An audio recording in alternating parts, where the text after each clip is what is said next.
Mesdames, Messieurs, bonsoir et bienvenue à cette toute nouvelle édition d'Appel sur le continent sur la télévision panafricaine. Nous sommes très heureux de vous retrouver comme tous les jours à nous regarder dans le cadre de cette palabre africaine, de cet échange. Le président français Emmanuel Macron, vous le savez certainement déjà, se rendra en Algérie le 25 août prochain. Bien sûr, une visite qui ira jusqu'au 27 selon ce qu'a annoncé l'Élysée. Eh bien, ce déplacement, selon le palais de l'Élysée, contribuera à approfondir la relation bilatérale tournée vers l'avenir et à renforcer la coopération franco-algérienne face aux enjeux régionaux et à poursuivre le travail d'apaisement des mémoires.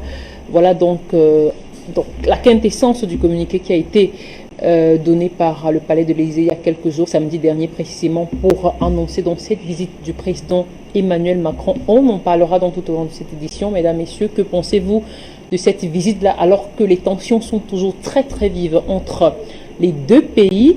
On en parlera également en se souvenant bien sûr de la dernière visite en Algérie du président Emmanuel Macron, alors qu'il déclarait encore que la colonisation était un crime contre l'humanité. Analyse et décryptage donc avec nos invités tout au long de cette émission. Linda Larbaoui, qu'on a le plaisir de retrouver cet après-midi. À ses côtés, Luc Michel, pour analyser pour nous ce sujet unique cet après-midi. Mais avant, je vous prie de vous joindre à nous, vous à la maison, vous qui nous regardez sur toutes les plateformes d'Afrique Média, pour rendre un hommage mérité à notre consoeur, une brillante analyste, la journaliste russe Daria Platonova, qui nous a brutalement quittés donc avant-hier.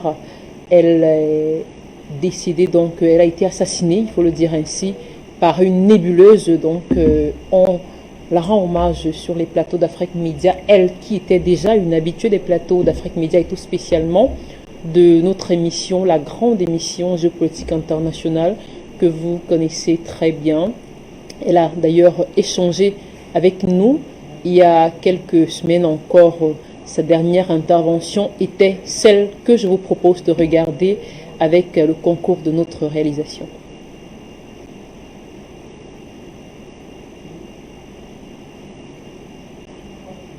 On va regarder ces images de Daria Platonova, qui intervenait donc sur les plateaux d'Afrique Média et tout spécialement sur l'émission Géopolitique internationale.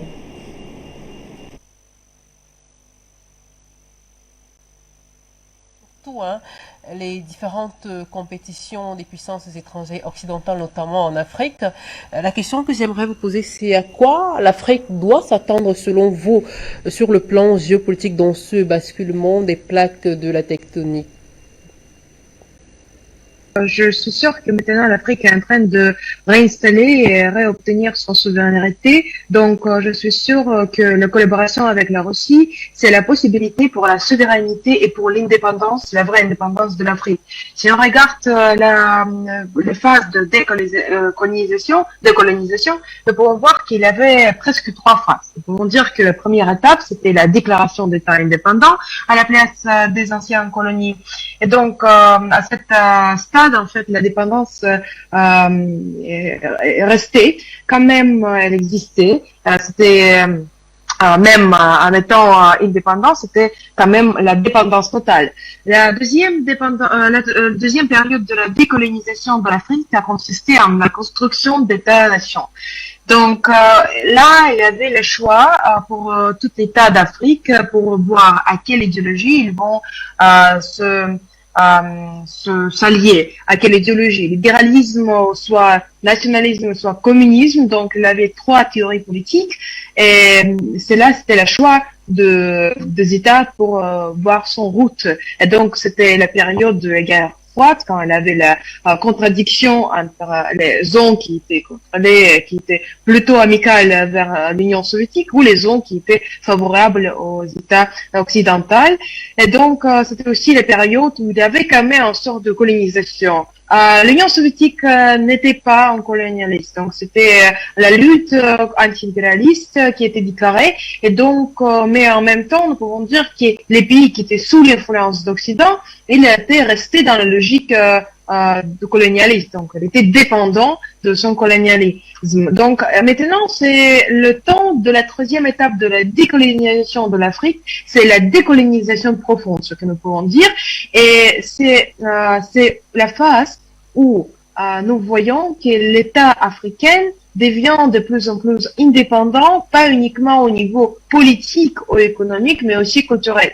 Par exemple, le cas de Mali montre qu'il y a cette étape de décolonisation profonde qui est faite parce que au Mali, c'est vraiment un cas historique de combat contre l'impérialisme français, nous pouvons dire, mais français, qui est aussi l'impérialisme plutôt de l'hégémonie américaine. Il n'y a pas de la politique souveraine de France en Afrique, il y a plutôt la collaboration avec la modèle de libéralisme pur, libéralisme américain.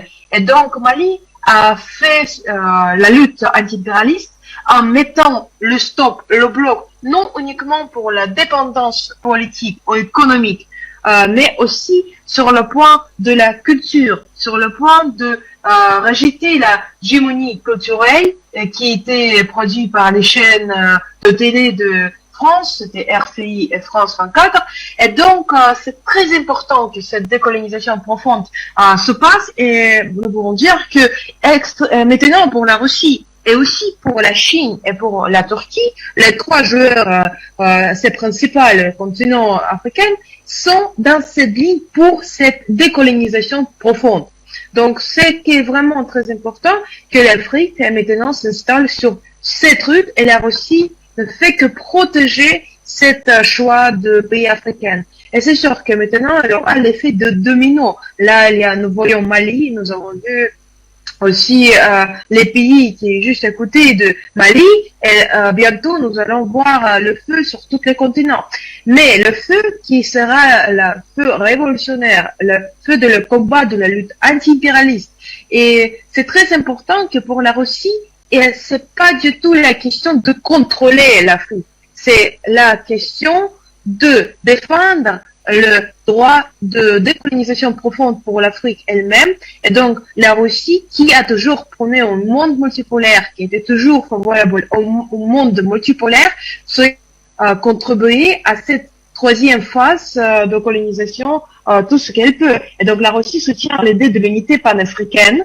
Et il y a beaucoup de journalistes russes qui comprennent que c'est pas le panafricanisme. Donc, c'est vraiment un choix, c'est une voie pour l'Afrique d'installer l'indépendance dans son décolonisation profonde. Et donc, ce que maintenant la Russie fait, c'est de donner la base sécuritaire qui peut protéger cette lutte anti-impérialiste de pays africains. Donc, l'avenir de l'Afrique, c'est l'indépendance totale et c'est le fond de cette période, de cette phase de décolonisation profonde. Et je crois que pour Mali, c'est un cas de succès extrême. Et donc, je suis sûre que les pays qui sont à côté de Mali vont aussi reprendre cette optique, cette logique du combat. C'est très important aussi l'expulsion de deux chaînes françaises. Pourquoi? Parce que pour l'instant, le libéralisme ne fait pas la domination uniquement sur les fronts politiques et économiques, mais aussi, si on regarde par exemple et cite Antonio Gramsci, le néo-marxiste, il y a aussi la domination dans le plan de culture.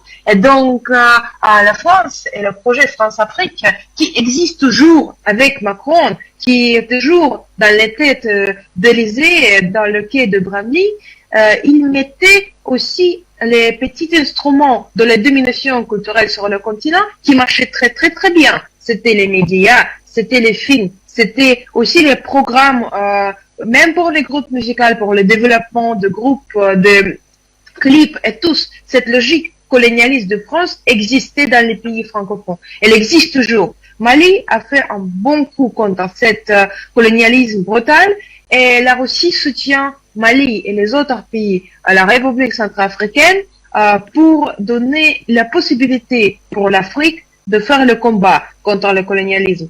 Et c'est très important aussi de la côté de comprendre ces choses, parce que c'est toujours une séduction d'entrer dans la logique colonialiste, mais ce qu'on voit, c'est qu'on parle avec nos experts pendant les conférences à Moscou, par exemple, nous discutons qu'est-ce que c'est le panafricanisme, quel est l'avenir de l'Afrique. comment il faut approcher la région. Et notre but, en tant que l'Union de mouvements internationaux et racistes, est aussi de comprendre comment c'est possible de construire l'Afrique unie qui est très très très divers, qui a plusieurs ethnos, qui a plusieurs religions, qui a plusieurs traditions. Et donc je crois que c'est très important pour nous, pour l'Afrique, et aussi je suis sûre que la Russie maintenant suit la ligne de cette décolonisation profonde de l'Afrique. Elle est à ce processus et c'est très important, et j'espère qu'il n'y aura pas de provocations comme nous voyons en Ukraine ou à Taïwan, mais tout est possible. Et si nous voyons ce projet de ce sommet de l'États-Unis et de l'Afrique qui aura place en décembre, le 13 et le 15 décembre, c'est c'est une possibilité de la déstabilisation. Il faut toujours faire attention aux tous les États, les essais de coup d'État. Et je suis sûre que maintenant les États-Unis et la France vont prendre sous le contrôle, essayer de prendre sous le contrôle la région d'Afrique. Il faut être absolument attentif à tout ce qui passe maintenant là-bas. D'accord.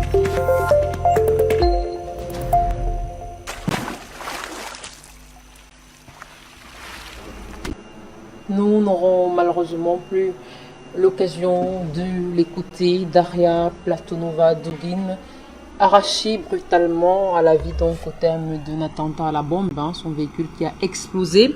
Toute l'équipe d'ailleurs d'Afrique Média, toutes les équipes d'Afrique Média de Géopolitique Internationale lui souhaitent un repos éternel, un repos de son âme. Alors mesdames, messieurs, on va pouvoir rentrer dans le vif du sujet avec nos invités qui sont déjà installés. On parle donc de cette visite du 25 au 27 août prochain en Algérie du président français Emmanuel Macron, alors que les relations franco-algériennes sont on ne peut plus tendues ces derniers mois. Linda Larbaoui, bon après-midi à vous. Merci de nous retrouver en direct dans le cadre de cette nouvelle édition d'Appel sur le continent. Certains analystes disent déjà que les voyages en Algérie du président français Emmanuel Macron ne se ressemblent en aucun cas. On se souvient encore du dernier voyage où il avait rencontré Abdelaziz Bouteflika. Alors, Linda Larbaoui, selon vous, que présage ce voyage dans cette visite d'Emmanuel Macron qui est déjà annoncée? Afrique Média, bonjour à notre ami Luc Michel et puis à tous nos téléspectateurs. Pour commencer, il y a déjà un dossier qui est sur la table, c'est celui de la Tunisie. On parle peut-être au risque qu'il y ait un sommet des trois pays. Peut-être que Kais Saïed risque de se joindre à ce duo pour étudier la situation en Tunisie, parce que les États-Unis déjà par deux fois, c'est l'OTAN qui a menacé la Tunisie par deux fois, et il faut surtout pas qu'il y ait des interventions. Donc Kais Saïed aussi, le président actuel de la Tunisie, qui subit pas mal de pression. Il faudra qu'on en parle un jour, peut-être sur Afrique Média. Il y a une forte pression sur la Tunisie, surtout depuis qu'ils ont laissé passer le matériel militaire malien. Donc, il y a déjà ce dossier qui est en place. Il y a aussi le dossier de la Libye. Il faut que la Libye passe à un vote. Il faut qu'il y ait un président élu. Et jusqu'à là, il y avait la France n'était pas favorable, donc elle est dans le coup quand on a fait échouer le vote en Libye. Elle n'est pas innocente dans ce dossier. Il y a aussi le dossier malien. Et puis, il y a aussi un autre sujet dont on parle jamais. C'est la présence de la France en Méditerranée. La France, quand on calcule de ce qu'il lui reste comme hégémonie en Méditerranée, il lui reste entre 5 et 10%, pas plus, pour la simple raison qu'elle subit des pressions de la part des Italiens et des Espagnols, et qui ne sont pas des amis de la France. La France les a combattus pendant pas mal de temps, et c'est la France qui a réussi à casser l'hégémonie italienne, parce que elle s'est accaparée en vérité du monde chrétien catholique. Et il y a l'Espagne aussi, puisque l'Espagne tant que l'Espagne était une force maritime, 16e, 17e, 18e siècle, la France ne pouvait pas briller. Donc il fallait casser tout ça. Et quand on voit les accords qu'il y a entre l'Algérie et la Turquie aujourd'hui, la Turquie et la Libye aussi par Sarraj, et la France est enclavée et il lui reste pas beaucoup de terrain. Donc il y a ce dossier qui risque d'être évoqué aussi. Et le fait que l'Algérie choisisse l'Italie comme principal allié européen en Afrique, ça n'a pas plu du tout à la France. Et il y a aussi l'histoire de la francophonie et l'anglophonie, puisqu'à partir du mois de septembre, l'Algérie se dirige carrément vers l'anglophonie. Donc il y a pas mal de dossiers. Et ça sera pas comme avant, ça sera pas des visites organisées où les gens viennent applaudir. Puisque M. Macron, quand il est allé en Algérie la dernière fois, il y a un étudiant qui lui avait demandé est-ce que il comptait augmenter le nombre des visas d'étudiants. Macron a répondu clairement, méchamment, avec un ton odieux, et en lui disant mais un visa n'est pas un projet de vie. Donc l'Algérie d'aujourd'hui va démontrer carrément qu'il avait raison, que le visa n'est pas un projet de vie, et construire notre Afrique, notre pays, c'est ça qui est un projet de vie. Et merci. Oui, merci pour ce premier jet d'analyse. Luc Michel, bonsoir à vous. Merci d'être également en direct avec nous cet après-midi. Nous sommes heureux de vous avoir. Alors, Luc Michel, le président français Emmanuel Macron se rendra à Alger et à Oran en fin de semaine.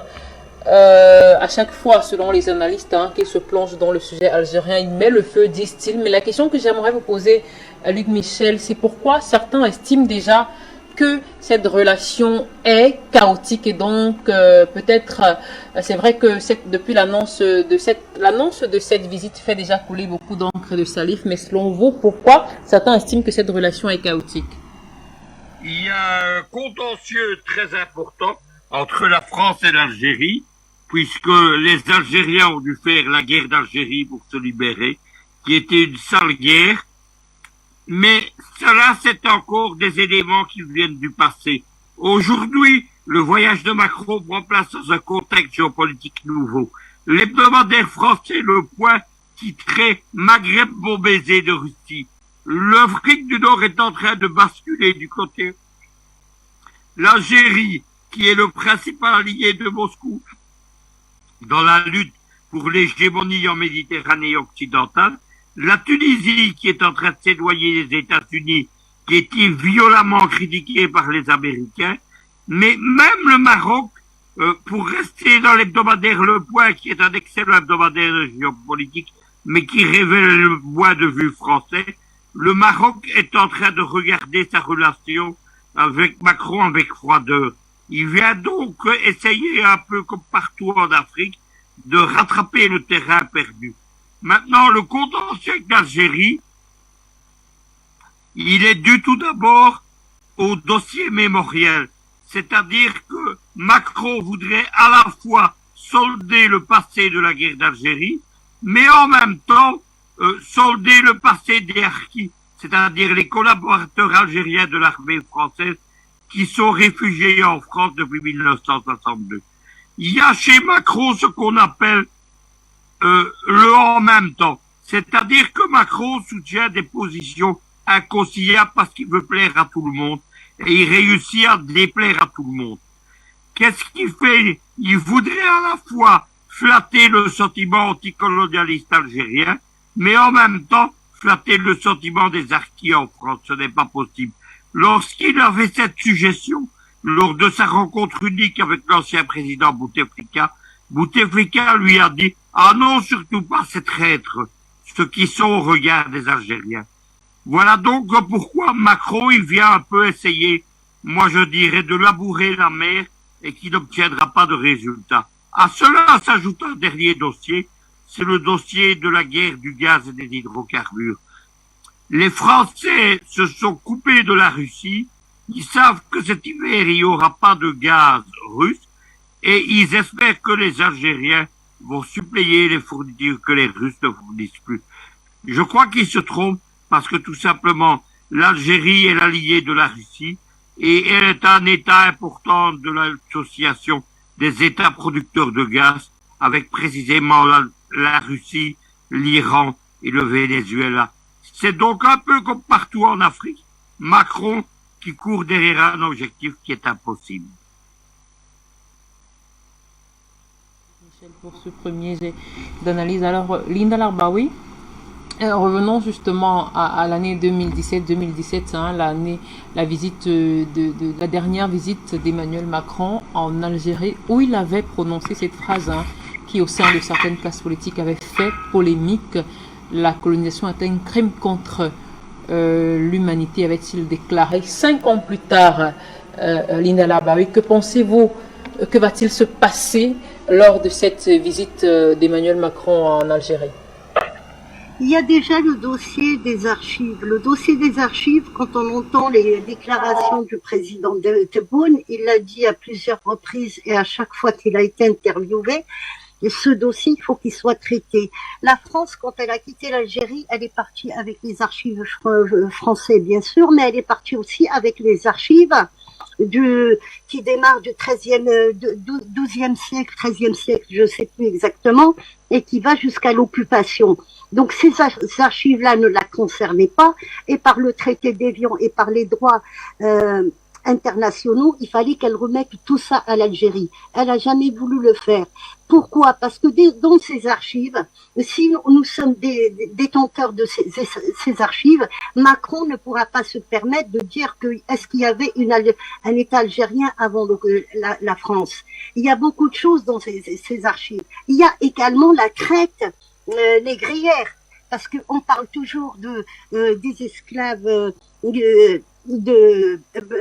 africains qui ont été emmenés en Amérique, mais il y a l'inverse aussi, parce que on nous a divisés et on nous a fait croire à un certain moment, il y avait un acharnement sur les réseaux sociaux qui a duré pas mal d'années, mais par rapport au port de Béjaïa, où on disait que les Algériens c'était des négriers. C'est tout le contraire, et ces archives le prouvent. C'était quoi? À chaque fois qu'il y avait un bateau qui partait en destination de l'Amérique, eh ben ce qu'on a appelé le royaume d'Alger ou la régence d'Alger, eh ben se vengeait et elle allait sur les côtes européennes et puis les Algériens, ils prenaient des Européens pour les réduire à l'esclavage, pour se venger. Ce côté-là, on n'en parle pas et c'est un dossier qui est méconnu.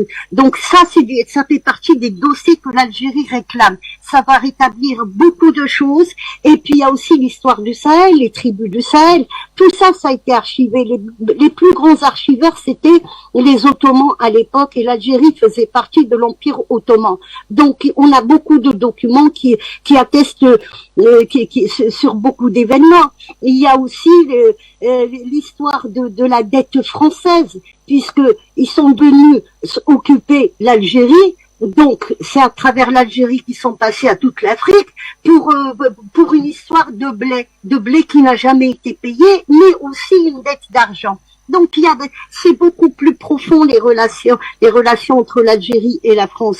Donc, Monsieur Tebboune, le président Tebboune, à chaque fois, il insiste là-dessus. Mais il insiste aussi, bien sûr, sur le travail mémoriel. Et ça, on est confronté à deux lobbies qui sont en France. C'est le lobby de la France-Afrique, mais le lobby aussi de l'Algérie française. Quand je dis l'Algérie française,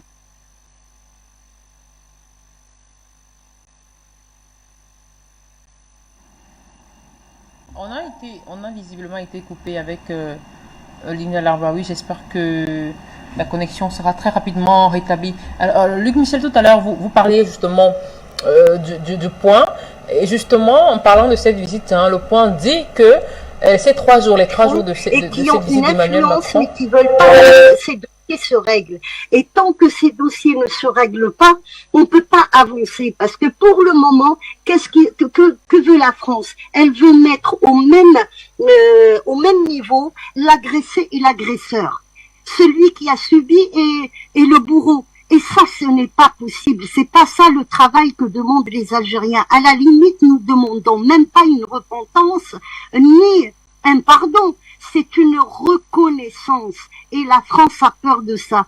Elle a peur qu'il y ait des suites derrière et que les Algériens demandent des dédommagements, comme le dossier du nucléaire. Ce sont 17 bombes qui ont explosé dans le Sahel. Est-ce qu'on se rend compte de ce que c'est 17 bombes nucléaires? C'est arrivé et prouvé par des médecins, tout ça jusqu'au Soudan, jusqu'au Mali, jusqu'au Burkina. Il y a eu des particules nucléaires. Mais le plus important, ce n'est pas les 17 bombes qui ont explosé, c'est que tout le matériel qui a été utilisé par les Français, eh ben les Français ont été très charitables et ils l'ont donné aux Africains. Les voitures, tout ce qui est métal, tout ça, ils ont donné tout ça au peuple africain pour qu'ils puissent s'en servir à bon escient, alors que c'était du matériel contaminé. La France ne veut pas ouvrir ses dossiers parce que ça va la mettre face à ce qu'elle est. Un pays colonialiste et un pays qui n'a jamais reconnu ses erreurs et qui n'a jamais reconnu ses crimes. Ce n'est pas le pays des droits de l'homme. À partir du moment où on doit de l'argent et on doit de la nourriture et on veut pas payer, eh ben qu'on s'arrête là. Non, ils ont fait beaucoup plus. Ils sont venus envahir. On a connu les enfumades, on a connu les emmurades. C'est quoi l'enfumade? C'est qu'on mettait les gens dans des grottes et on allumait les feux et c'est tout fait. Les emmurades, on emmurait des gens dans des grottes. C'était des tribus entières que la France a exterminées. Les Acha, par exemple, ils restaient apparemment, d'après les témoignages des colons de l'époque, des maréchaux qui ont fait ça. Il restait une petite fille qui était vivante et puis qui restait vivante et on l'a ramenée en France. Donc on n'a jamais su ce qu'elle est devenue après. Mais tout ça, la France ne veut pas ouvrir ces côtés-là de ses archives parce que encore une fois, eh ben le monde entier va découvrir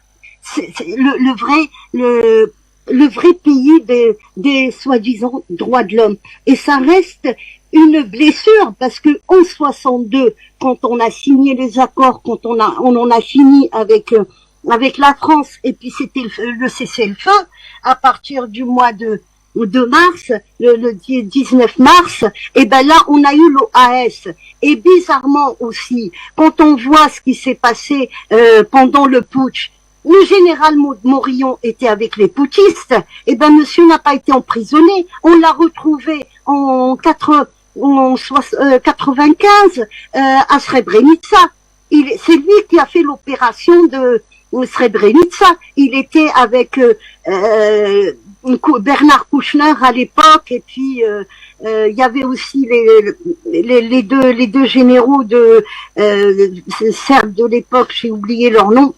Donc, comment se fait-il qu'un putschiste, on le retrouve plus tard? Donc tout ça, c'était des manigances et ça n'a pas arrêté jusqu'en 82, quand on a commencé à alimenter le terrorisme et ça a explosé. L'explosion était en 92, mais le terrorisme en Algérie a commencé à partir de 1982, à l'arrivée de Mitterrand. Donc tout ça, ça veut dire ça suffit, ça veut dire qu'on change de logiciel avec la France. Et ce que Macron veut, cette fois-ci, qu'est-ce qu'il va donner, qu'est-ce qu'il va apporter? C'est ça le plus important pour les Algériens. Et il y a eu plusieurs visites de prévues et à chaque fois ça a été annulé. Cette fois-ci, apparemment ça tient la route, mais qu'est-ce qu'il a entre les mains, qu'est-ce qu'il a à offrir?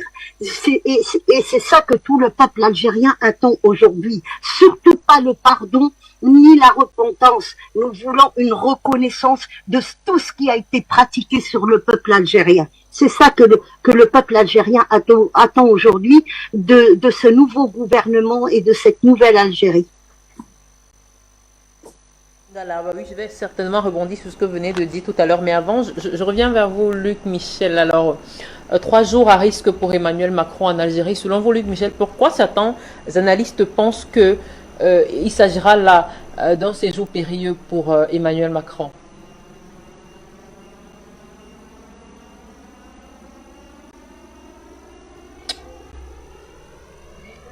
Luc Michel, est-ce que vous m'entendez?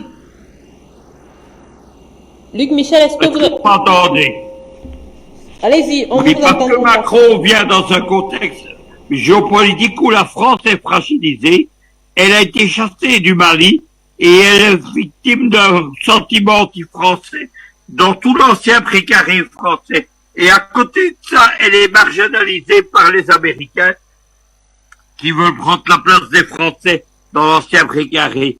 Macron se rend en Algérie, dans un pays où les dossiers de contentieux se sont accumulés.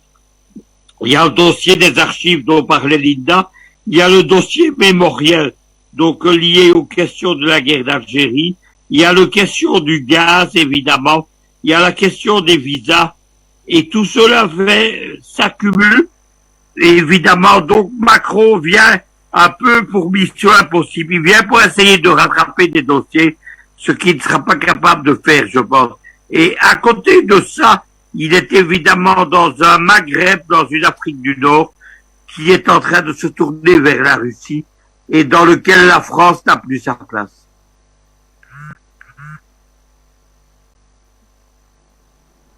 D'accord. Merci Luc Michel. J'espère que ce n'est pas la connexion qui est... D'accord. En tout cas, est-ce que Luc Michel... Non, j'ai terminé, Linda. D'accord. Ok, très bien. Merci Luc Michel. Alors, Linda, je rebondis rapidement.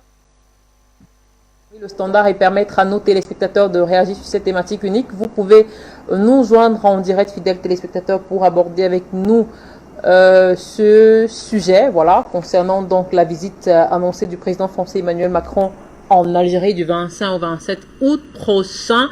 Ou alors, pourquoi pas rendre également un dernier hommage à Daria Platonova, notre consoeur et journaliste qui est partie brusquement avant-hier. Alors, Linda, je reviens vers vous parce que vous disiez à l'instant qu'il ne s'agit pas de pardon. Alors, vous ne voulez pas de pardon, qu'il s'agit de qu'est-ce qu'Emmanuel Macron a en main, qu'est-ce qu'il a à offrir. Alors, la question que j'aimerais vous poser, c'est qu'est-ce que vous attendez, qu'attendez-vous, que souhaitez-vous qu'il vous offre, Emmanuel Macron, Linda Larbaoui? Que la France n'a rien à nous offrir. La France doit nous rendre ce qu'elle a pris.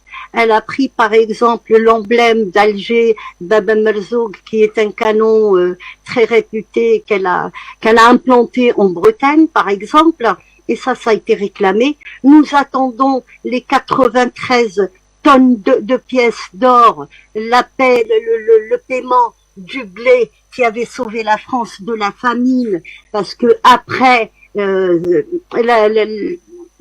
tout ce que Napoléon avait fait, les Européens avaient fait embargo sur la France. Nous attendons les dossiers des disparus, parce qu'il y a eu pas mal de disparus.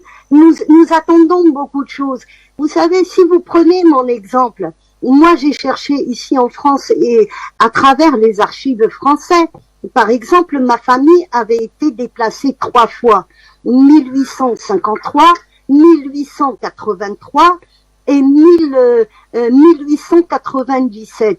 Et mon arrière-arrière-grand-père, par exemple, il avait encore labouré des terres et il les a rendues fertiles et on lui a saisi encore une fois, donc il s'est débattu et il a été condamné au bagne et il est mort au bagne. Il m'a fallu 2017 pour pouvoir accéder aux archives. Pourquoi? Parce que les archives du bagne, c'est 120 ans. Et ma famille était dans le combat depuis. Nous sommes encore dans le combat. Quand est-ce que la France va nous ficher la paix une fois pour toutes? C'est ça que les Algériens attendent aujourd'hui. J'ai envie de rentrer dans mon pays. Je veux construire mon pays. Je veux que mon fils aille s'épanouir dans son pays. Ce n'est pas que mon cas, c'est le cas de pas mal d'Africains et pas mal d'Algériens. Il y a eu aussi en Nouvelle-Calédonie, 50% de la population, elle est descendante du bagne. Ce sont des Algériens, petits-fils d'Algériens, arrière-petits-fils d'Algériens. Nous attendons ces archives-là. Maintenant que Macron vienne nous dire pardon, à quoi ça va servir? Est-ce que ça va me rendre mon arrière-grand-père? Non. Est-ce que ces Calédoniens qu'on a implantés en Nouvelle-Calédonie, qui sont morts là-bas, déportés, transportés, est-ce que ça va les rendre? Non. Donc un pardon, on n'en veut pas.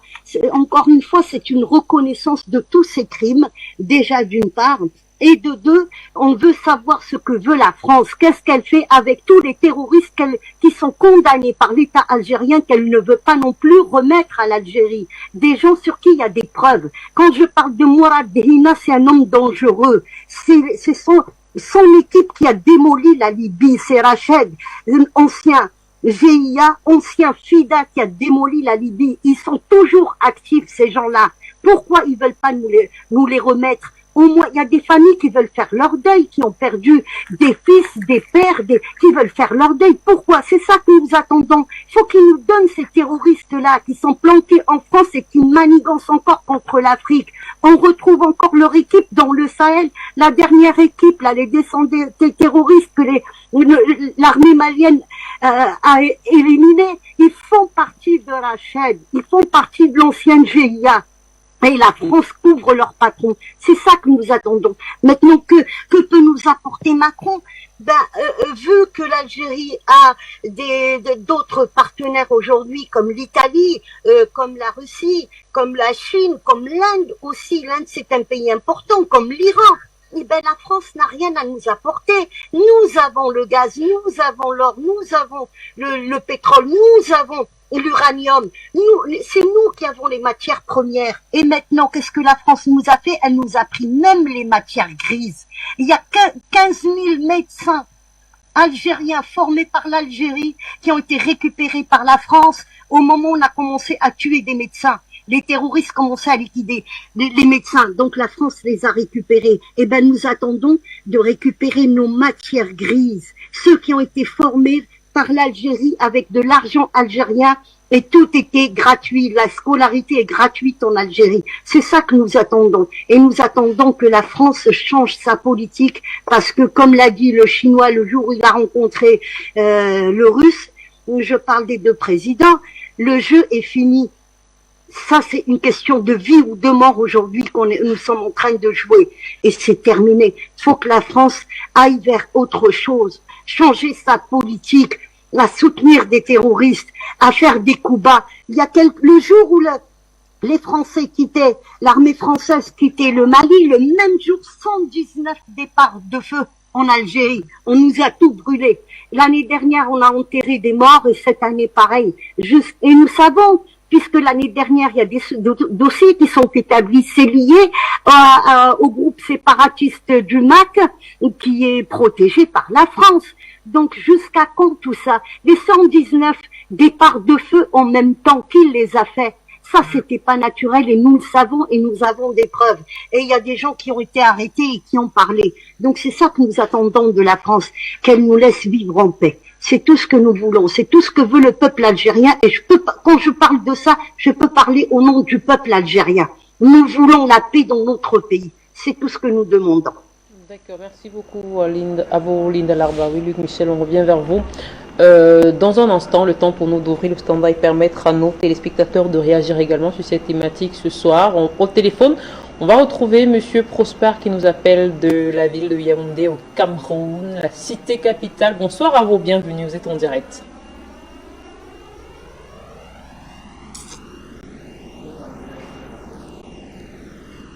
Merci beaucoup. Je salue l'Amazon qui est journaliste. Je salue l'Amazon Linda Larbaoui. Je remercie le panafricaniste Luc Michel, mon mentor. Ça fait 10 ans que je suis l'émission Afrique Média et j'ai décidé d'intervenir aujourd'hui.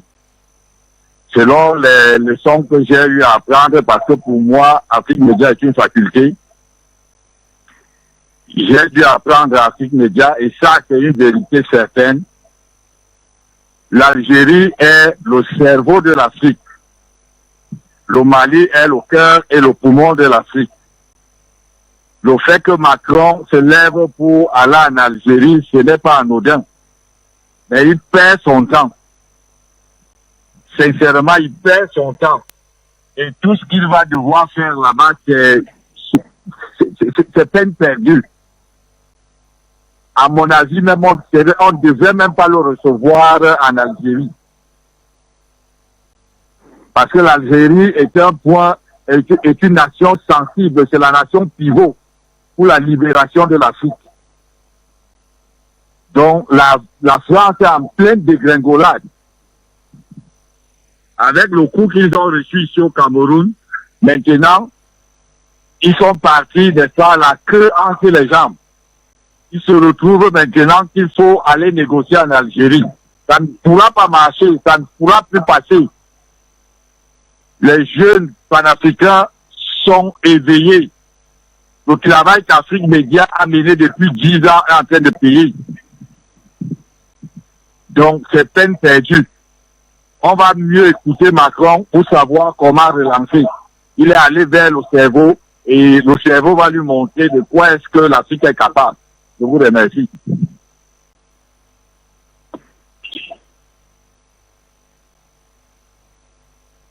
De cette édition d'appel sur le continent, le standard reste encore et toujours ouvert. Vous composez tout simplement les numéros de téléphone qui se trouvent au bas de votre petit écran à la maison et vous êtes en direct sur Afrique Média. Alors, j'aimerais revenir avec vous, Luc Michel. Alors, cette visite, tout à l'heure, vous disiez à l'entame de vos propos que cette visite intervient dans un contexte géopolitique particulier. La question que j'aimerais vous poser, c'est est-ce que cette visite peut réellement, selon vous, permettre de clore les mois de crise, cette succession de mois de crise diplomatique, justement, sur la question notamment mémorielle entre les deux pays?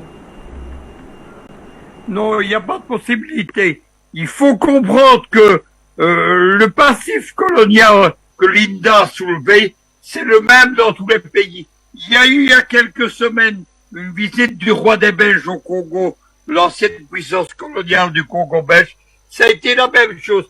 C'est-à-dire que les colons voudraient qu'on clôture les dossiers et qu'on mette côte à côte l'opprimé et l'oppresseur et qu'on fasse de ce problème un problème d'historien et d'archives. Ce qu'ils ne comprennent pas, c'est qu'il y a encore une souffrance et un passif colonial et que les peuples colonisés en Algérie ou au Congo, par exemple, ils souffrent dans le fait. C'est pour ça que Macron n'a aucune chance, parce que Macron s'est fait le champ de celui qui voudrait justement faire tabula rasa, faire un problème d'historien à ce qui est un problème de souffrance. Lorsqu'il vient soulever à la face des Algériens le passif de la guerre d'Algérie, mais en même temps la question des harkis, Macron montre simplement qu'il ne comprend rien à la mémoire des peuples colonisés. D'accord. Alors, Linda, merci beaucoup, Luc Michel. Linda, j'aimerais justement qu'on revienne sur ces incendies notamment. Est-ce que vous m'entendez, Linda? Ou alors Luc Michel s'exprime-t-il toujours? Oui, oui, je vous entends. Je vous entends.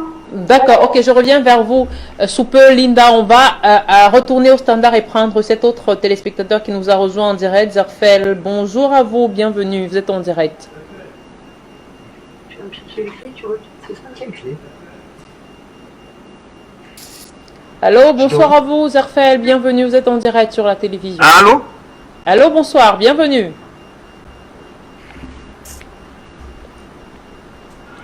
Bonsoir Zerfel, bienvenue, vous êtes en direct. Allô? Ok, bonsoir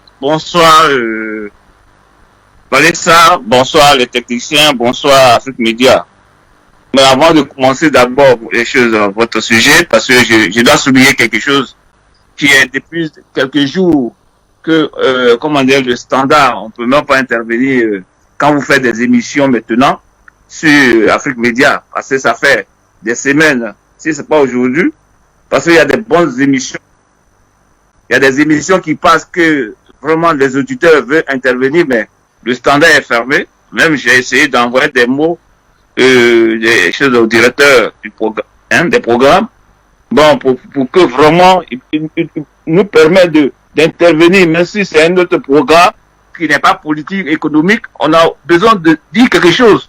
C'est pas seulement ceux qui viennent sur le plateau qui peut convaincre tous les citoyens de choses d'Afrique.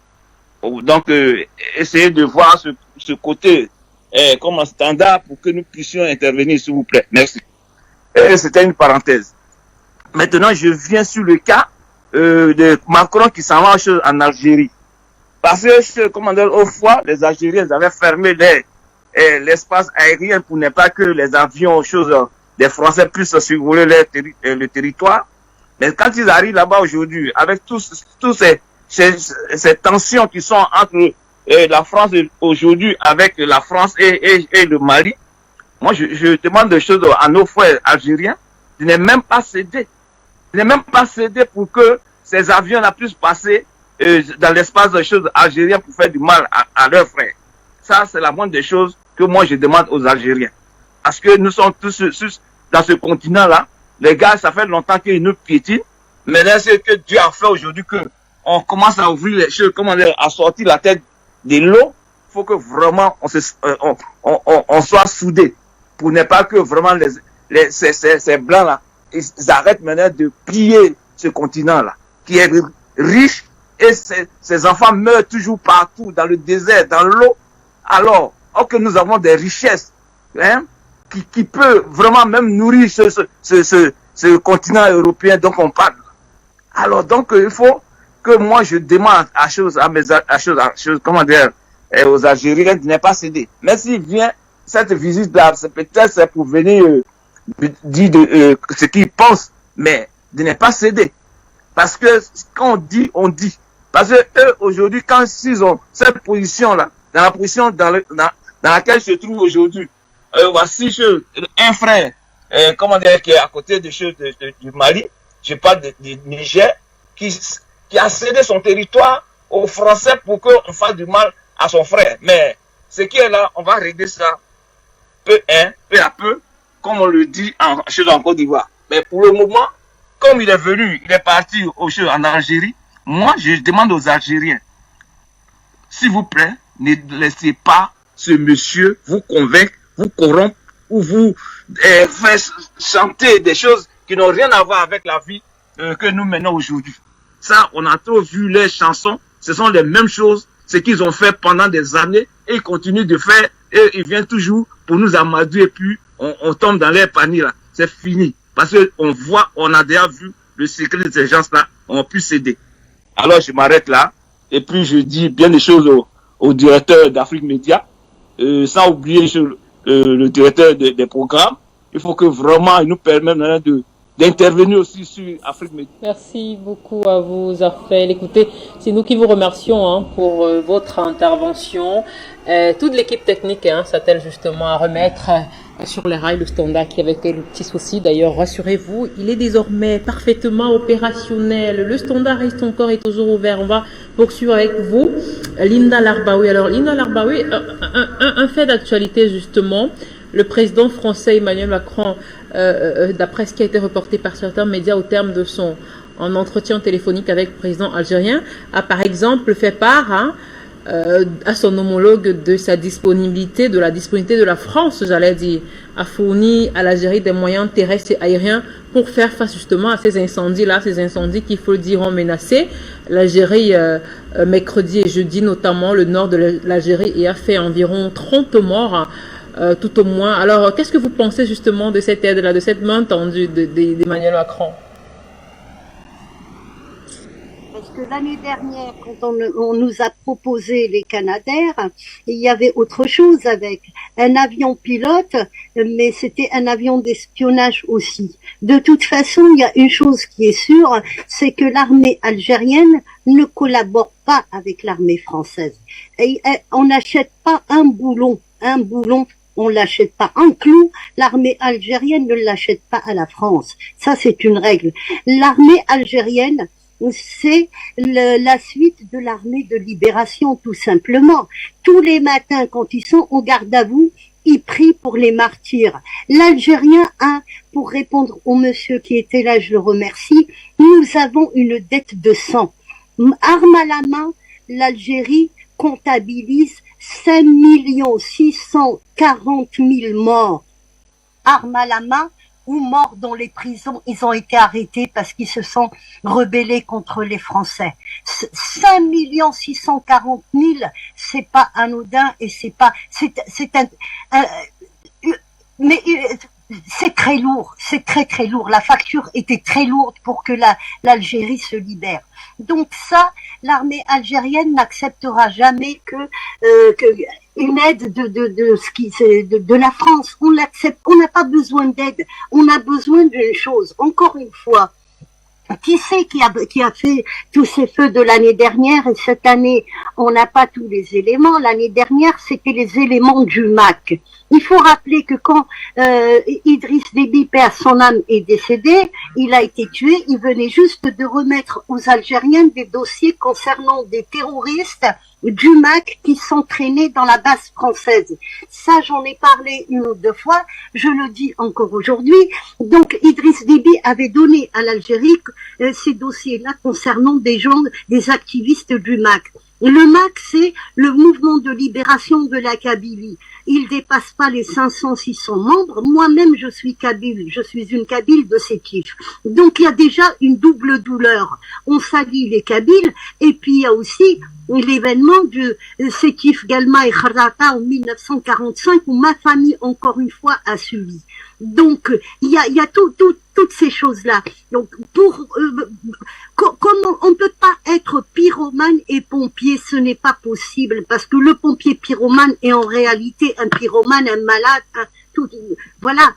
La France, elle nous a jamais tendu la main pour tendre la main pour aider. Quand nous l'avons aidé par le passé, et plusieurs fois, quand nous l'avons aidé, la main qu'on lui a tendue, elle l'a mordue. Parce que ce que la France ne dit pas sur son passé, c'est que les Français le royaume de France était constamment agressé par les Espagnols ou par les Britanniques, et c'était l'alliance avec l'Algérie et l'Empire ottoman qui a mis fin à toutes ces agressions, qui a permis à la flotte française de sortir en Méditerranée. Après, j'ai rappelé aussi, quand il y a eu la Révolution française, le Dey d'Alger a prêté de l'argent au roi de France pour le sortir, pas au roi de France, au consul à Napoléon, pour les sortir de la faim. Après, ça a été très loin. La première commande de blé, c'était à l'époque de Napoléon. Encore une fois, le Dey d'Alger, il donne du blé à Napoléon pour sortir la France de la famine. Ça continue sur 30 ans. Et le jour où le Dey a réclamé l'argent, qui n'était pas le sien, c'était le peuple des paysans.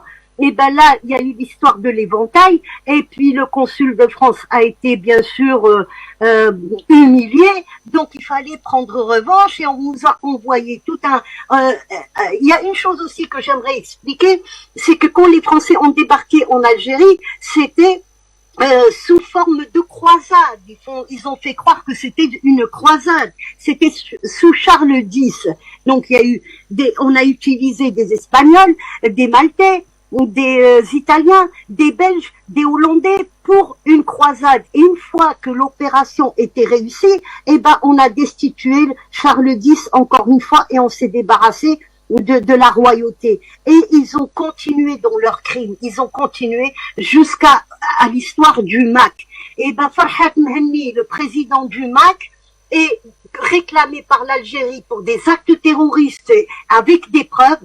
Et la France ne veut pas le donner sous prétexte qu'il a la nationalité française. Alors comment voulez-vous coopérer avec un pays qui est toujours là en train d'essayer de vous battre? Donc notre combat à nous, ma génération à moi, c'est la génération d'après-guerre. Donc la véritable guerre avec les armes s'est terminée le 5 juillet 62, et nous sommes rentrés dans une autre guerre, une guerre, je vais pas appeler ça une guerre hybride, c'est plus une guerre secrète que la France nous a fait, des disparitions. Je vais vous raconter une anecdote. En 2020, manque d'huile, donc les gens commençaient à paniquer, il n'y a pas d'huile, l'huile pour cuisiner. Et puis là, on se rend compte de quoi? Les autorités algériennes arrêtent le chauffeur un chauffeur de l'ambassade de France qui lui achetait tous les stocks à l'usine. Et il les planquait mais jusqu'à quand tout ça va durer?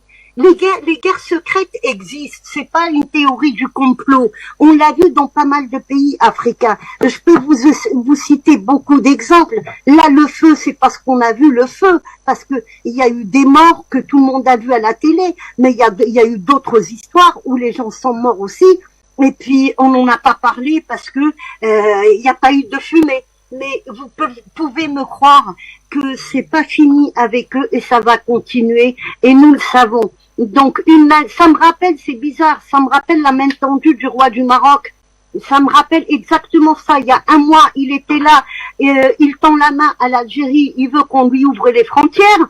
Et puis il y a une semaine, son moufti, il fait une fatwa pour qu'on aille au djihad dans le Sahel.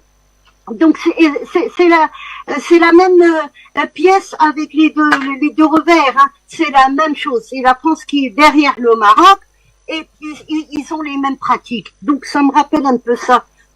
J'ai pas confiance et le peuple algérien non plus. Là, il y a un historien algérien qui lui n'a pas réussi à enterrer son père et son père n'a pas de temple puisque l'armée française l'avait arrêté, ils l'ont jeté pendant la guerre d'Algérie et ils l'ont jeté par un hélico. Donc il a toujours dit dans ses livres que la France est l'ennemi d'hier, d'aujourd'hui et ça sera l'ennemi de demain. Olinda Larbaoui pour toutes ces analyses. On va retourner au standard avant de repasser la parole à Luc Michel et on va retrouver Roland Kenny qui nous a rejoint en direct. Bonsoir à vous, cher Roland, bienvenue, vous êtes en direct. Bonsoir, confirmez-moi si vous me recevez s'il vous plaît. Vous êtes en direct, Allô? on vous écoute. Ok, bonsoir à toute l'équipe Afrique Média et bonsoir à tous les téléspectateurs. Mais une fois de plus, c'est la confirmation, donc le voyage de Macron à Alger, c'est la confirmation que la France-Afrique est à l'agonie. Donc il faut encore essayer de faire un peu de lobbying pour voir si c'est possible d'organiser une déstabilisation de dernière minute. Mais de toute façon, je crois que au niveau d'Alger, ils savent ce qu'il y a à faire. Parce que, il faut le dire, l'Algérie, leur allié sécuritaire de première heure, c'est la Russie. Et donc, accepter la main tendue de Macron, c'est contradictoire avec leurs petits accords de l'ombre. Donc, ils savent ce qu'ils ont à faire. Parce que de toute façon, s'ils recommencent à renouer les petites alliances avec Paris, ils auront les problèmes avec Moscou, ça c'est clair. Donc, c'est déjà perdu d'avance. Bon, après, Macron applique le principe qui dit que qui n'est entré n'a rien. Mais les enjeux sont énormes, il faut le dire. Par contre, en ce qui concerne toujours la position d'Alger, je l'ai dit ici à plusieurs reprises, au moment où le Mali est en train de se libérer, je crois qu'il y aura une nécessité quand même de demander clairement la position d'Alger sur les accords d'Alger, parce que, faut le dire, la libération totale du Maroc, du Mali, doit mettre fin aux accords d'Alger. C'est clair, parce que les mouvements de l'Azawa, tout ça, c'est en phase avec les accords d'Alger. Et en fait, en réalité, tout ça n'a pas de sens. Donc, on espère juste qu'il y aura de la lumière à ce niveau. Mais, donc, en tout cas, ce qui est sûr, que connaissant les Algériens, ils sont fermes, ils vont envoyer Macron se faire foutre. Mais en ce qui concerne le processus de libération de l'Afrique, et le Mali qui est en train de montrer l'exemple, nous pensons, nous, les panafricanistes et les observateurs aguerris, qu'il faut aller plus vite. Il faut aller vite, en fait, beaucoup plus vite, parce que le temps presse, et vous voyez Macron, il joue la montre, parce que ce sont les dernières minutes de la France-Afrique. Il faut leur donner le coup fatal, parce qu'on a besoin d'entrer dans un nouveau monde. Et de toute façon, Alger sait aussi que plus que l'Algérie est en train de cogner à la porte des BRICS, et l'une des clauses non dites pour être acceptée au niveau des BRICS, c'est de mettre fin aux petites alliances floues avec la coalition occidentale. Et donc, je crois qu'au niveau d'Alger, ils en sont conscients. Bon, je vais m'arrêter là pour le moment. Et merci beaucoup. Merci à vous, Roland Kenny. Merci beaucoup pour cette analyse. On va vous retourner la parole, Luc Michel. Tout à l'heure, vous analysiez donc le contexte géopolitique de cette visite d'Emmanuel Macron. Alors, est-ce qu'il est possible également pour vous d'analyser pour nous le contexte historique de cette visite? Parce qu'il faut quand même signaler que ce déplacement intervient au terme d'une séquence chargée de symboles avec le 60e anniversaire des accords d'Évian du 18 mars 1962 qui, on s'en souvient, avait mis fin à plus de 7 ans de guerre entre les Algériens et les Français et bien sûr l'indépendance de l'Algérie le 5 juin 1962 après 132 ans de colonisation française. Mais le problème, c'est que pour les Français, c'est un dossier historique qui est clôturé, et pour les Algériens, c'est un dossier encore vivant qui est fait de ressentiment et de souffrance. C'est cela que Macron ne comprend pas. Et comme Linda l'a expliqué, les anciens, ceux qu'on appelle les pieds noirs en France, c'est-à-dire les colons rapatriés en 1962, ils sont encore puissants dans la vie politique, en particulier dans l'ancien Front National, qui s'appelle maintenant le regroupement national. Par exemple, celui qui est candidat à devenir remplaçant de Marine Le Pen à la tête du Front National, Louis Alliot, c'est un ancien pied noir d'Algérie. Le maire Front National de Béziers, Médard, c'est un ancien pied noir d'Algérie. Le fameux Éric Zemmour, c'est un ancien pied noir d'Algérie. Tous ces gens, évidemment, ont une hostilité viscérale envers tout ce qui est algérien, qui dissimule derrière une position anti-musulmane. Mais en fait, c'est une haine de l'Algérien et le regret du bon vieux temps des colonies. C'est cela que Macron ne comprend pas. Il voudrait mettre les choses à plat dans un dossier qui est encore une souffrance pour les Algériens.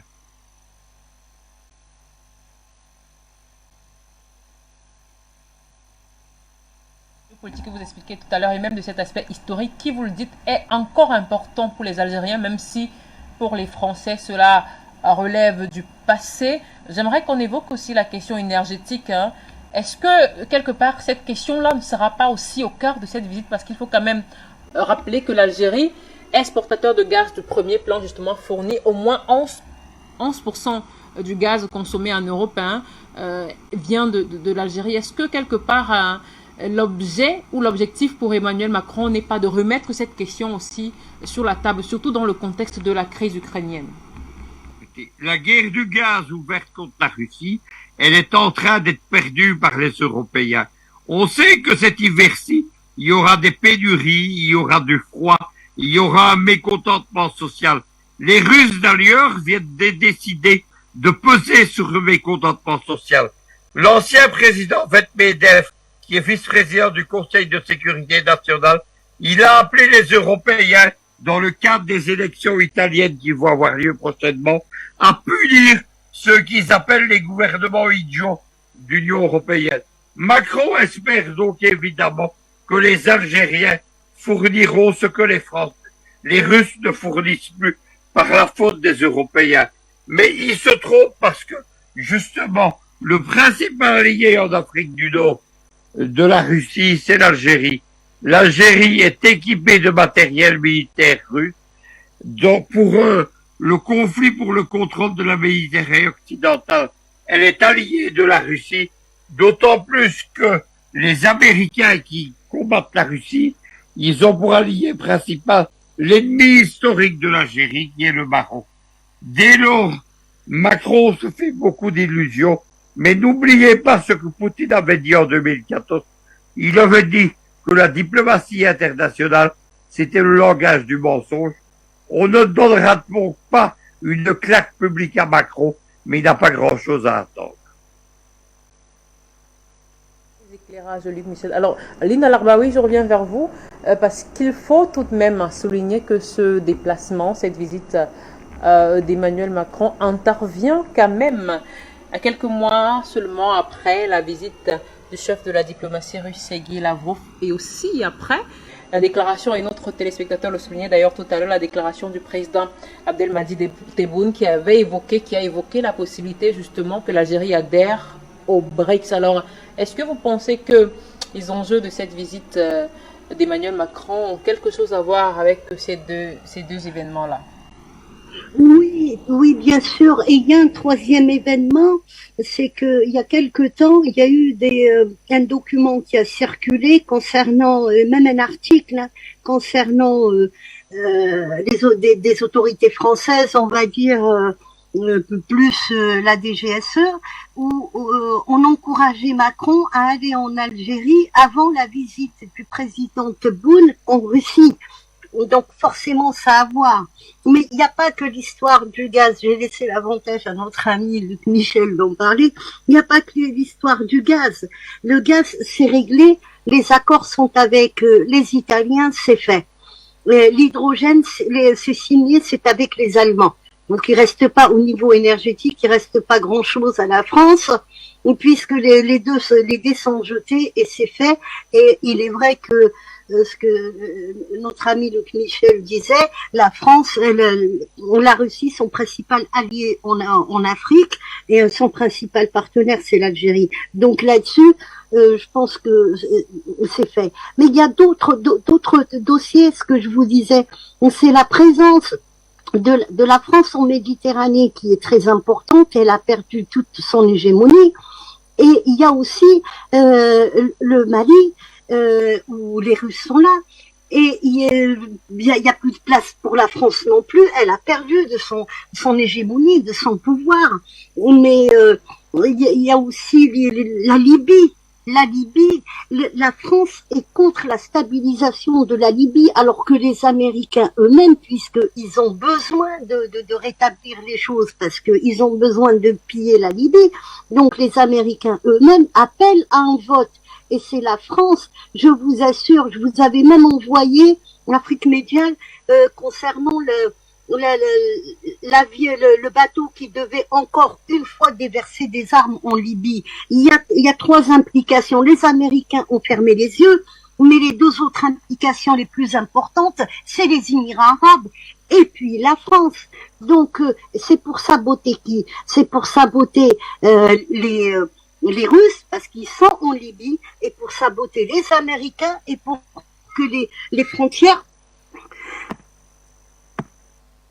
que les frontières algériennes restent allumées, et puis comme ça l'Algérie ne peut pas se consacrer à soutenir le Mali ou aider le Mali. Tout ça est lié. Maintenant, concernant le problème énergétique, et ça m'a été assuré par des gens qui travaillent.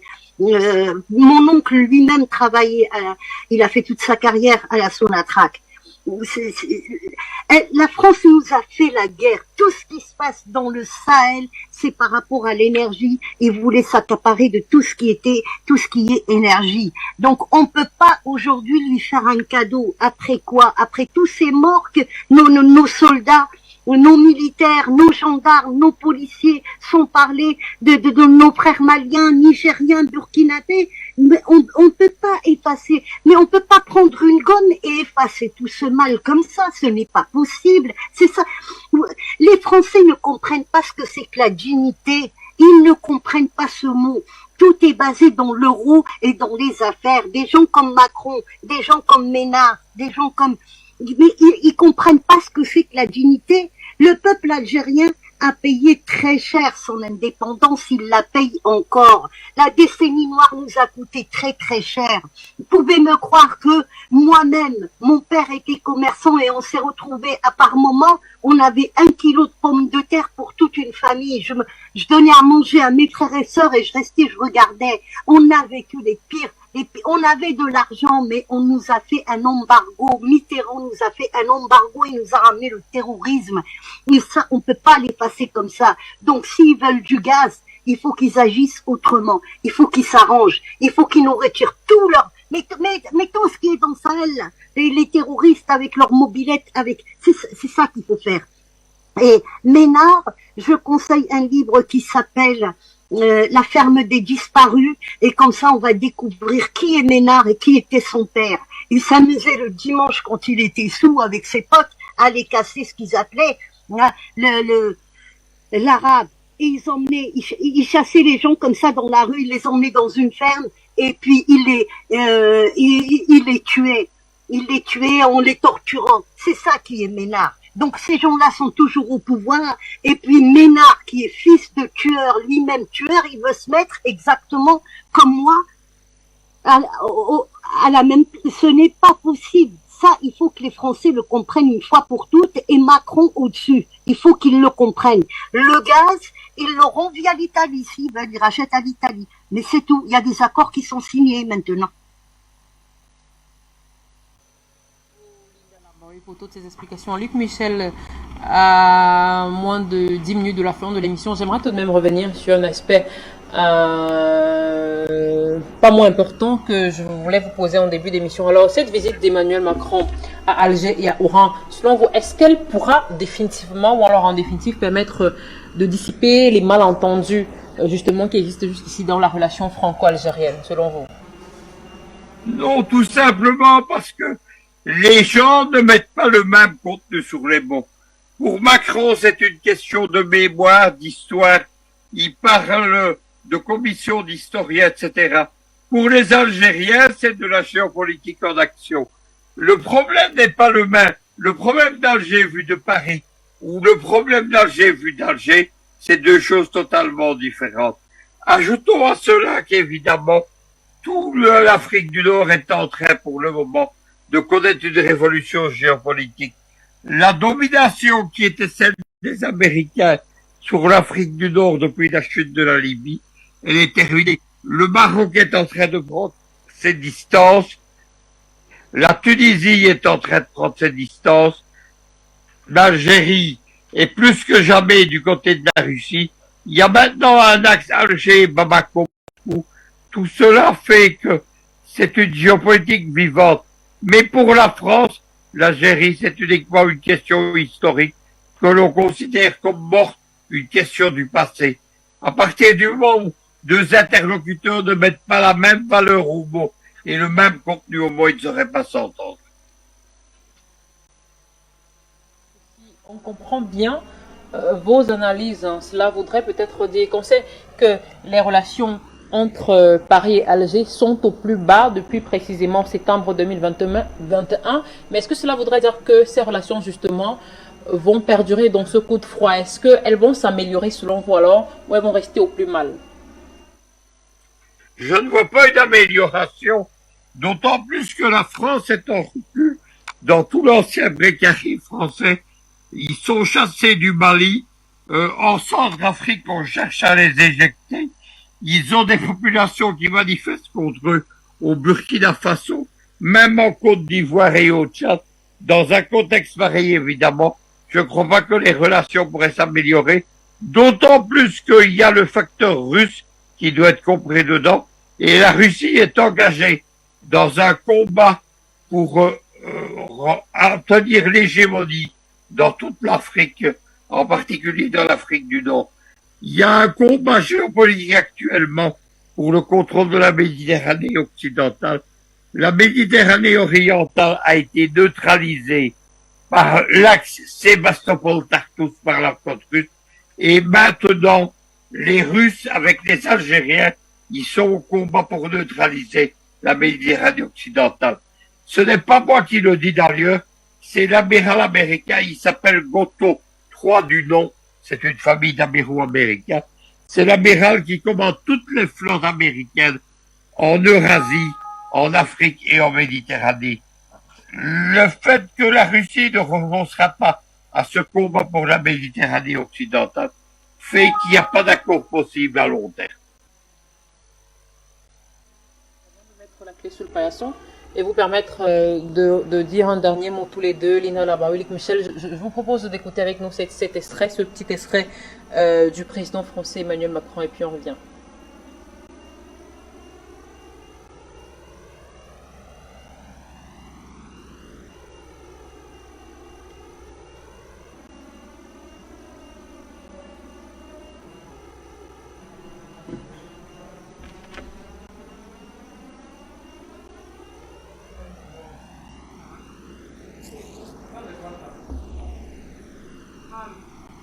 Voilà, on n'aura peut-être malheureusement pas cet extrait du président français Emmanuel Macron, en tout cas peut-être bien. Mais alors, Luc Michel, pour sortir, est-ce que vous avez parlé tout à l'heure du facteur russe? Est-ce que selon vous, la guerre, je veux dire la crise ukrainienne, et bien sûr aussi l'approvisionnement en gaz des Européens sera l'un des sujets majeurs de cette visite entre les présidents franco-algériens? Luc Michel, est-ce que vous m'entendez? Mais il faut constater quelque chose, c'est que depuis le premier jour de la guerre en Ukraine, On est entré dans un nouveau cycle géopolitique. Le temps de la domination occidentale est révolu. Le temps de la domination du bloc américain occidental et de la France, gendarme de l'Afrique, c'est terminé. Aujourd'hui, 82% de la population mondiale a refusé l'isolement et suit la Russie. Que ce soit les BRICS, l'Organisation de coopération de Shanghai, les non-alignés, le G20. Dans ce contexte géopolitique, évidemment, la France, qui a ce passif de gendarme de l'Afrique et ce passif colonial, n'a plus grand-chose à espérer de l'Afrique. Cet extrait du président français Emmanuel Macron, et puis on revient.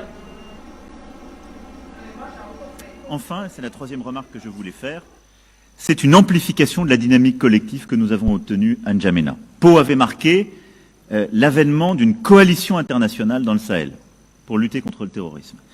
C'est cela que nous poursuivons avec des avancées très concrètes. D'abord, sur le plan militaire, la participation d'un nombre sans précédent de partenaires à ce sommet, en particulier les États contributeurs à la Task Force Takuba. Takuba, je vous le rappelle, c'est notre volonté, sur la base de ce que nous avons avec la Task Force Sabre, d'avoir une force d'intervention où la France aura un rôle pilier, où nous serons très investis, avec plusieurs centaines de combattants, mais d'agréger autour de nous des Européens, des internationaux. On a aussi proposé à des États, en particulier de la région et les États côtiers, de se greffer à cette force. Lancée le 27 mars 2020, la Task Force Takuba comporte désormais 9 partenaires, France, Suède, République tchèque, Estonie, Italie, Danemark, Portugal, Belgique et Pays-Bas. Et elle suscite l'intérêt d'un nombre croissant de pays, en particulier d'Europe de l'Est et du Sud. J'ai eu également, ici même il y a quelques semaines, la confirmation du président serbe de se joindre à celle-ci. Nous avons également plusieurs pays européens, la Hongrie ou la Grèce pour ne citer qu'eux, qui sont volontaires pour rejoindre cette task force. Ensuite, lors de ce sommet de N'Djamena, nous avons eu clairement un premier signal aussi de réengagement de la nouvelle administration américaine avec un message vidéo du secrétaire d'État Blinken. Nous avons également eu une confirmation d'un réengagement algérien et marocain, dont je me félicite car il est important pour la stabilité de la région. Et nous avons pu mettre en place un haut représentant de la coalition qui sera un visage sahélien pour être garant de la bonne progression des piliers au même rythme et pour susciter des engagements supplémentaires au profit du Sahel. La priorité opérationnelle, pour conclure, donc, des mois à venir, c'est de nous donner tous les moyens d'accompagner cette dynamique et de produire des avancées irréversibles. Des évolutions sans doute significatives seront apportées à notre dispositif militaire au Sahel en temps voulu, mais elles n'interviendront pas dans l'immédiat, car elles seront d'abord le fruit d'une discussion collective avec nos partenaires sahéliens et avec les partenaires qui ont accepté de nous suivre, et elles seront fonction des résultats obtenus et du degré d'engagement effectif. Merci beaucoup à la réalisation pour cet extrait d'Emmanuel Macron. Alors, Linda Larbaoui, très rapidement, un mot pour sortir de cette émission, notamment sur ces déclarations du président français Emmanuel Macron que nous venons d'entendre. Gros mensonge. Macron a annoncé une chose qui n'est pas vraie. L'Algérie ne compte pas reprendre la collaboration avec le gouvernement marocain. Je ne parle pas des peuples, je parle des deux gouvernements. D'ailleurs, il y a eu un démenti de la part du ministère des Affaires étrangères et de la présidence concernant ce gros mensonge. Et puis surtout, le peuple, là je parle du peuple algérien, en majorité, il ne veut plus entendre parler du Maroc tant que le Maroc est sous domination et tant que le Maroc est sous interdépendance. Jusqu'en 2056, ils sont pas indépendants. Donc, on ne veut pas entendre parler d'eux parce que tout le mal est venu de là, de cette frontière. Elle est fermée et c'est très bien comme ça. Et le jour où ça changera au Maroc, eh ben, on verra. Mais pour le moment, c'est un gros mensonge. Réellement, il y a eu deux démentis. La présidence et le ministère des Affaires étrangères. Maintenant, concernant les relations avec la France, concernant ces relations-là, il faut que la France revoie son logiciel. Il faut que les Ménard et compagnie, tout ça, oublie oublient ce que Monsieur le Président Tebboune l'a dit. Il faut qu'ils oublient que l'Algérie a été un jour occupée par la France. Ça, il faut qu'ils l'oublient. Et à partir de ce moment-là, on pourra envisager de voir comment on peut changer les choses. Pour le moment, il n'y a rien qui changera, je vous assure. Concernant les hydrocarbures, le gaz et concernant aussi l'armée. L'armée algérienne ne travaillera jamais avec l'armée française. Et merci beaucoup. Et au revoir. Oui, merci beaucoup pour toutes vos analyses et explications. Merci d'avoir été avec nous dans le cadre de cette autre édition d'Appel sur le continent, la première de cette semaine. Luc Michel, un mot de fin pour sortir de l'émission et peut-être un mot sur ces déclarations d'Emmanuel Macron que nous venons d'entendre. Il agite des projets géopolitiques dépassés. Il compte en particulier réactiver le G5 Sahel avec le Tchad. Il y a eu cette semaine à Moscou la conférence internationale sur la sécurité. Le Tchad était présent et était salué par Poutine comme un pays ami. Voilà ce qu'il faut retenir. Macron fait beaucoup de mensonges, il parle beaucoup. Il n'y a pas grand-chose de vrai dans ce qui est là-dedans. Il ment aux Français, il ment aux Européens, il ment aux Africains. C'est un serial menteur. C'est quelqu'un sur lequel on ne peut pas faire confiance. Aux analyses qui met un terme à cette toute première édition de la semaine d'Appel sur le continent. Merci à vous, fidèles téléspectateurs, de nous avoir suivis de bout en bout. Restez bien sûr en compagnie de nos programmes qui se poursuivent et je vous dis à demain pour une autre édition d'Appel sur le continent. Au revoir.